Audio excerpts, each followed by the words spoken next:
பூட்டிய கதவினை திருநாவுக்கரசர் பாடி திறந்ததும் திருஞான சம்பந்தரால் அடைக்கப்பட்டதுமான 2000 வருடங்கள் பழமை வாய்ந்த திருத்தலம்தான் நாகப்பட்டினம் மாவட்டம் வேதாரண்யம் அருள்மிகு வேதாரண்யேஸ்வரர் திருக்கோயில்.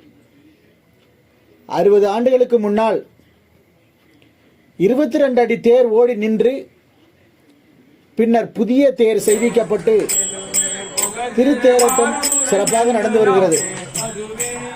மாசி மாத திருவிழா ஒரு மாதம் இங்கு வெகு விமரிசையாக நடந்து வருகிறது. மிகவும் பழமை வாய்ந்த வன்னி மரம் தலவிருட்சமாய் சத்தியகிரி என்னும் பெயரில் விளங்கி வருகின்றது.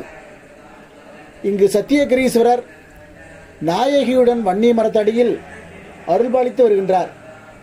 விஸ்வாமுத்திரர் காயத்ரி மந்திரம் இங்குதான் சித்தியடைய செய்ததாக கூறுகின்றார்கள். விஸ்வாமுத்திரரும் இங்கே தவ கோலத்தில் காட்சி தருகின்றார். இங்கு வேறெங்கும் காண இயலாத ஒரு அதிசயமும் உள்ளது.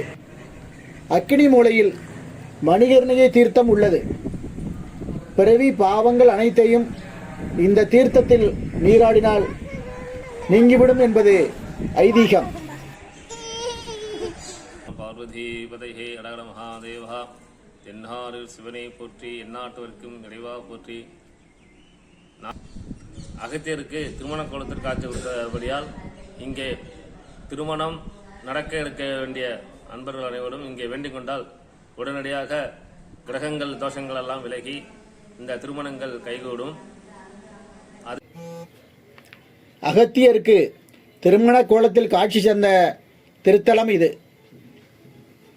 வேண்டுவார் வேண்டுவதே ஈவான் கண்டாய் என்பதற்கு இணங்க இந்த திருத்தலத்தில் மாசி மாத திருவிழா நடைபெறும் இந்த சமயத்தில் திருமண கோல சிவபெருமானையும் அம்பிகையையும் மனமுருகி பிரார்த்தனை செய்தால் திருமண தடை விலகி விரைவில் திருமணம் கைகூடும் என்பது ஐதீகம். மாலை 6 மணிக்கு வேதாரண்ய விளக்கழகு என்பதற்கிணங்க விளக்கழகை காண்பது கண்கொள்ளா காட்சியாக இருக்கும். மறைக்காட்டுரை மணாளனை மனதார பிரார்த்தனை செய்து தங்கள் வேண்டுதல் நிறைவேற வேதாரண்யேஸ்வரரை வழிபட்டு வந்தால் கிரக தோஷங்கள் அனைத்தும் நீங்கி வேண்டுதல் நிச்சயம் நிறைவேறும். நன்றி, வணக்கம்.